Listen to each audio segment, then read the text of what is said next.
Magandang araw sa inyong lahat, mga giliw naming tagapakinig. Muli po mga kaibigan, narito na po ang pagpapatuloy at ika-4 na yugto ng Liyang Kasaysayan na ipinadala ni Lilian. Dito sa ating dula, Love and Memories.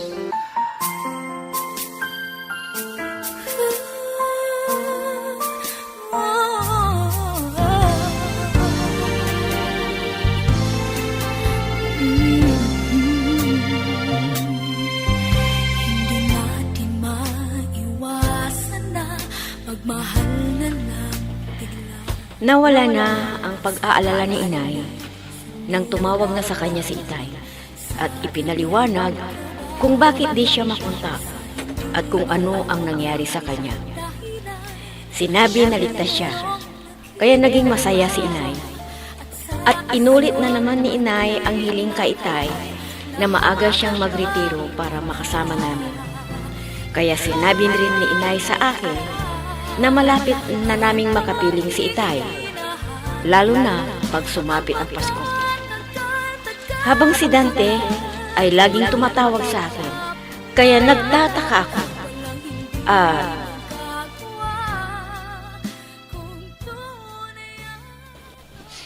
Dante, bakit malungkot ka? Ano bang problema? Sabihin mo sa akin, baka matulungan kita. Huwag ka sanang magagalit sa akin. Magpapaalam na ako sa iyo. Baka matagalan siguro bago ko bumalik. At sana maunawaan mo ako. At lagi mong tatandaan yan.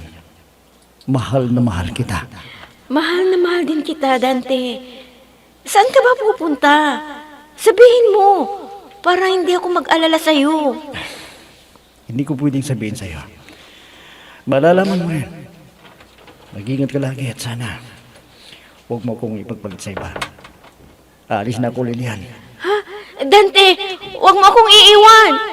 Hindi ko kaya na lumayo ka sa akin. Dante! Huwag! Huwag! Huwag! Dante! Lilian, anak, gumising ka. Lilian! Ano bang nangyayari sa iyo? Oh, panaginip lang pala yun. Anong ibig sabihin ng pagpapaalam ni Dante sa akin, Inay? Iwanan niya ako at may iba na siyang minamahal? Ay, anak, huwag ka namang mag-isip ng ganyan. Hindi totoo yan. Papaano kasi? Lagi mo siyang iniisip, kaya nanaginip ka tuloy.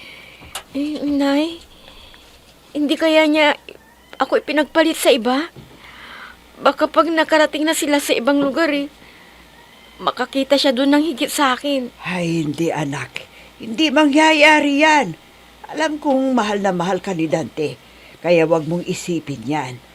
Teka, ikukuha kita ng tubig. Sandali lang. Bakit ako na naginip ng ganun? May mahal na bang iba si Dante? Meron na kaya?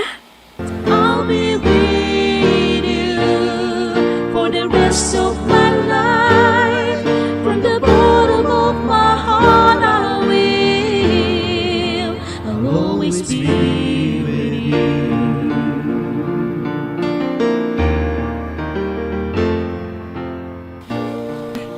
Ay, Lilian, apo, salamat at dumalaw ka ulit dito.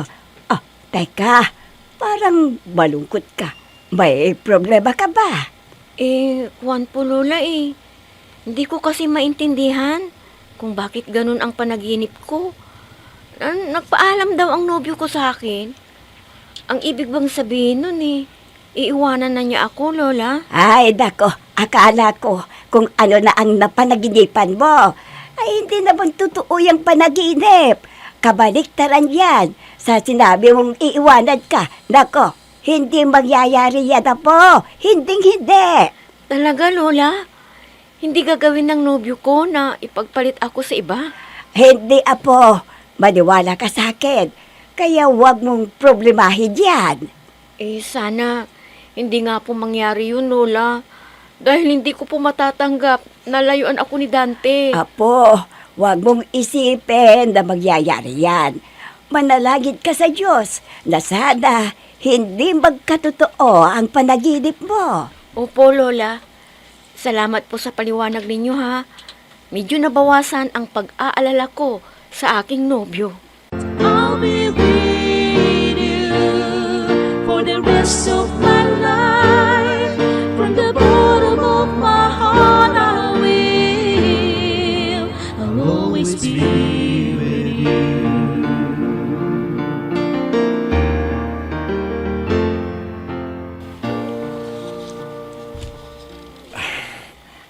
Ano ka mo?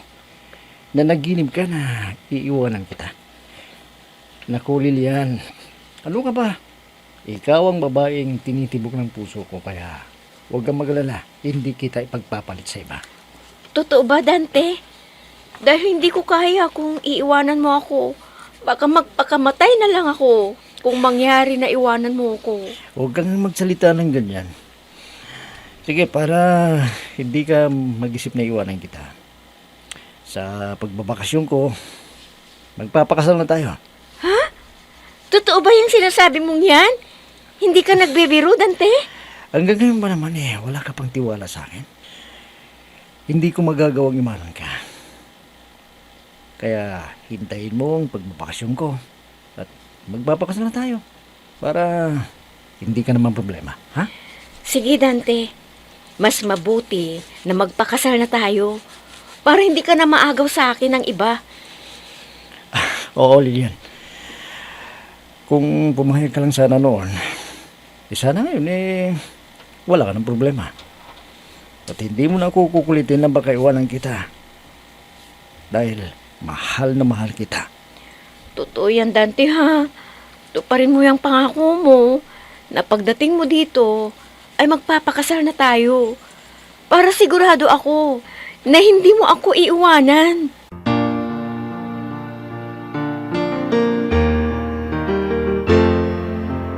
I'm so blessed I have you, 'cause you gave the world to me.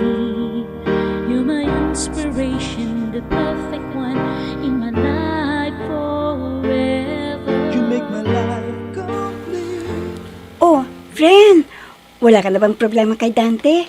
Dahil nakamiti ka ngayon. Ano na ang napag-usapan ninyo at masaya ka?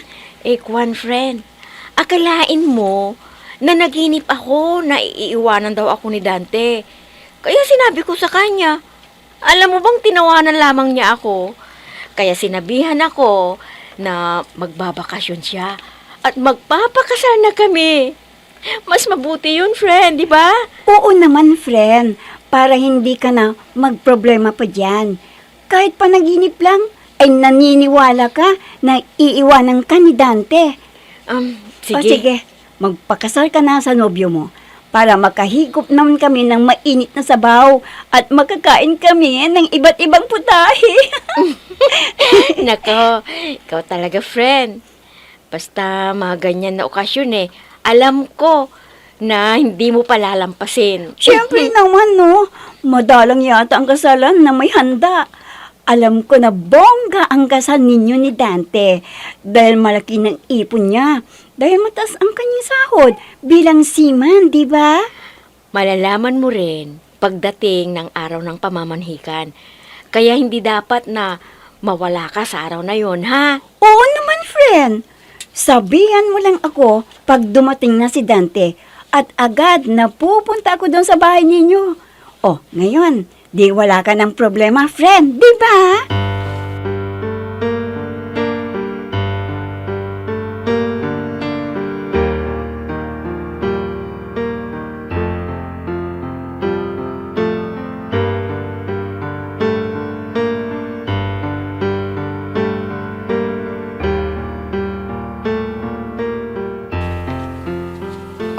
Mabuti naman at tumawag ka man do. O ano na, kailan ka uuwi dito? Para makapagluto ako ng paborito mong ulam. Ang gusto ko ay sorpresahin kita. Kaya hindi ko sasabihin ang pag-uwi ko dyan. Si Lilian, wala ba siyang problema sa dobyo niya? Hay nako, ang anak mong yon, alam mo ba? Naniwala sa panaginip niya. Kaya tinawagan si Dante para sabihin kung ano ang napanaginipan. At hindi ko pa alam kung ano ang napag-usapan nila. Marita, nasa hustong gulang na rin si Lilia. Ano kaya kung sabihin mo na magpakasal na sila ng nobya niya para wala na siyang problema? O sige, sasabihin ko yung sinabi mo dahil masyado nang apektado yung anak mo.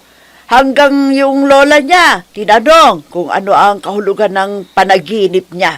Pero alam mo ba, natawa ang inay at sinabi, hindi totoo ang panaginip. Baka naman duda pa rin si Lilian kay Dante. Dapat magtiwala siya sa nobyo niya para hindi rin mag-alala si Dante kay Lilian. Baka kung ano pa ang maisipan na gawin ni Lilian. Kaya pagsabihan mo siya para tumigil sa kalukuhan niya. O, ikaw naman dyan, kumusta ka? Baka naman ipagpalit mo rin ako sa iba dahil may edad na rin ako. Ano? Abay, ngayon ka pa magseselo sa Marita. Alam mo naman na hindi ko magagawa sa iyo yan. Dahil nagsakripisyo ka para sa akin. Dahil sa uri ng trabaho ko, na laging nasa misyon ako. Kaya huwag kang mag-isip ng ganyan, mahal ko. Mahal ka dyan. Ang sabihin mo, hindi ako yung mahal mo dahil may iba ka dyan. Ang masasabi ko lang, tuparin mo yung pangako mo, na umuwi ka na dito at hindi ka na babalik dyan sa trabaho mo, Bando. Pangako mo yan. O sige, bye.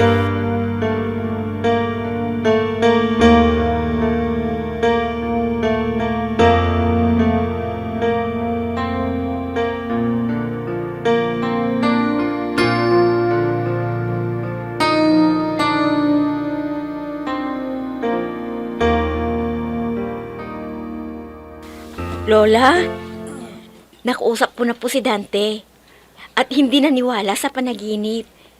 At may sinabi siya sa akin, Lola. Ay, ano naman ang plano niya sa sinabi mo? Parang di ka nagtitiwala sa nobyo mo eh. Di naman sa ganun, Lola. Kaya lang, natakot po ako eh. Baka magkatotoo ang panaginip ko. Oh, ano na ang plano ni Dante para maging panatag ang iyong kalooban? Ang sabi niya sa akin, pag nagbakasyon siya, ay magpapakasal na raw kami. Anong masasabi niyo, Lola? Pahayag na ba kayo? Ay, para sa akin, ikaw ang dapat magdesisyon at sabihin mo rin sa inday at itay mo kung payag na sila na mag-asawa ka na. Kuwan po, Lola Hindi pa po umuwi si Itay. Pero sabi niya, bago ang Pasko ay darating siya. At sabihin ko na kay Inay, para masabi niya kay Itay kung tumawag uli si Itay. Oh, ganun na lang ang gawin mo para alam mo kung ano ang desisyon ng mga magulang mo. Pero tatanungin ka pa rin kung gusto mo nang mag-asawa. Sige po, Lola. At salamat po sa inyo.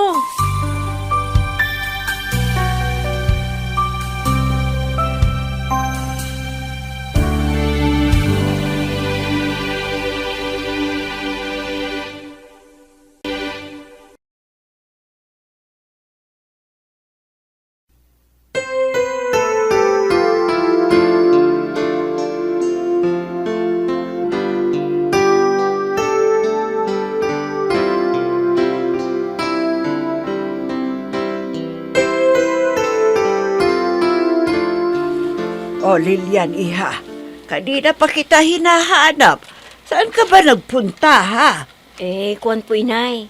Nakausap po kasi si Dante. At sinabi ko kay Lola yung napag-usapan namin. Ano bang sinasabi mo dyan? Bakit kailangan pa na sabihin mo sa lola mo? Ano ba yon? Yung sinabi ni Dante, para mapanatag ang loob ko. Tungkol sa panaginip ko. Kuwan po, Inay. Pag nagbakasyon siya, ay magpapakasal na daw kami. Payag ba kayo ni Itay, Inay? Sa bagay, nasabi na rin ang tatay mo sa akin na pwede na kayo magpakasal ni Dante para hindi ka na magka-problema pa. Bakit niyo pa ipinaalam kay Itay yung panaginip ko? Sana, hindi na ninyo ipinarating. Baka mag-alala si Itay eh. Ay, hindi naman anak. Basta ang sabi ng tatay mo, kung payag na daw si Dante na magpakasal na kayo, ay, hindi siya tutol. Basta maging maligaya ka at hindi ka nag-aalala sa nobyo mo. Eh, salamat po, Inay ha. Kung payag na kayo ni Itay sa pagpapakasal namin ni Dante. Kaya pag tumawag uli siya, sasabihin ko na pwede na kaming magpakasal.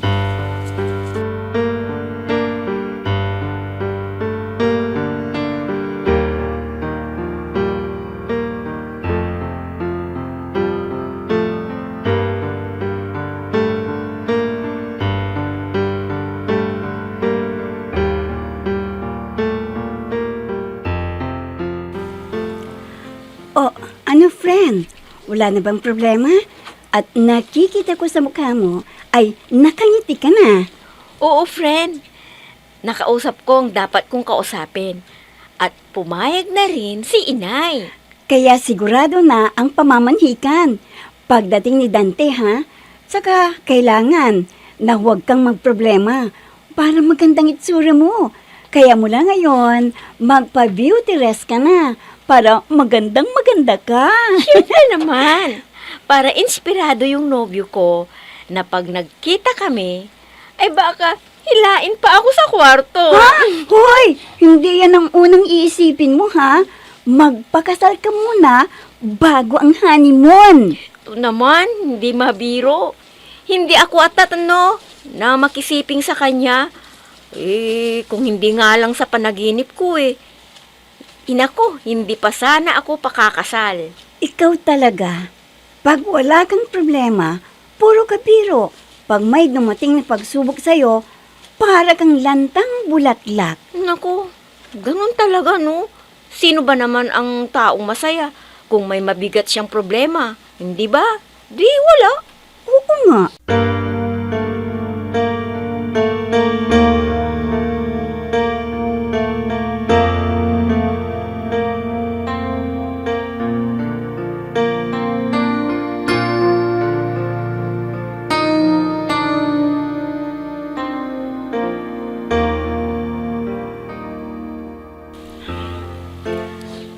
Asad ba si Lilian?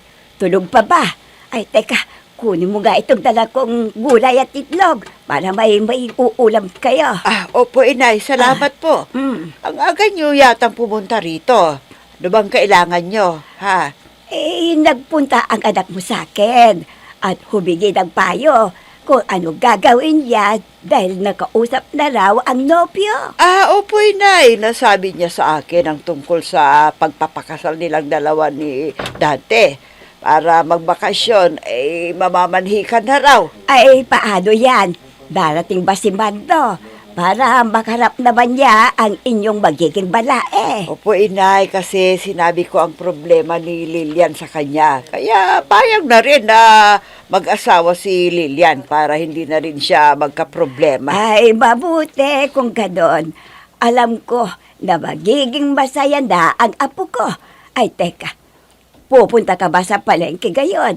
May mga gulay doon na pwede mong ibenta para makadagdag sa kita mo. Baka bukas na po ako pupunta ng palengke. Pahinga ko muna ang katawan ko ngayon kasi mahirap na abusuhin ang katawan. Lalo na at may edad na rin ako. Ay, totoo yung sinabi mo. Kung ganon, ay wala ng problema yung apo ko. Kaya magiging panatag na rin ang kanyang kalooban.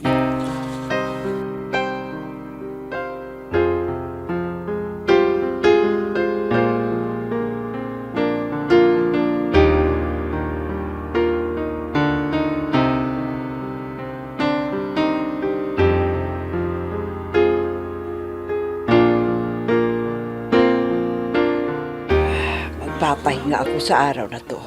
Pero tatapusin ko muna ang paglilinis sa loob ng bahay. Dahil hindi nagawa ni Lilian ang gawaing bahay.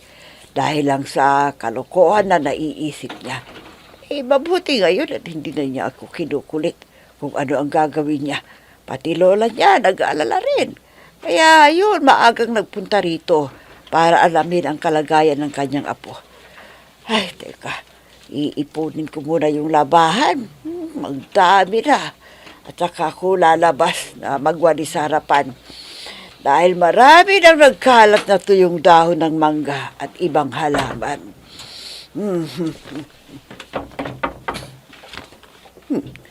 May kumakatok. Sino kaya to? Ay naku, baka si Dante na to. Pero wala si Lilian dito eh. Nandoon pa sa kaibigan niya.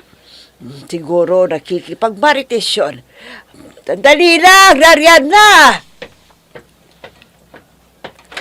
Ano ba? Ha! Ikaw!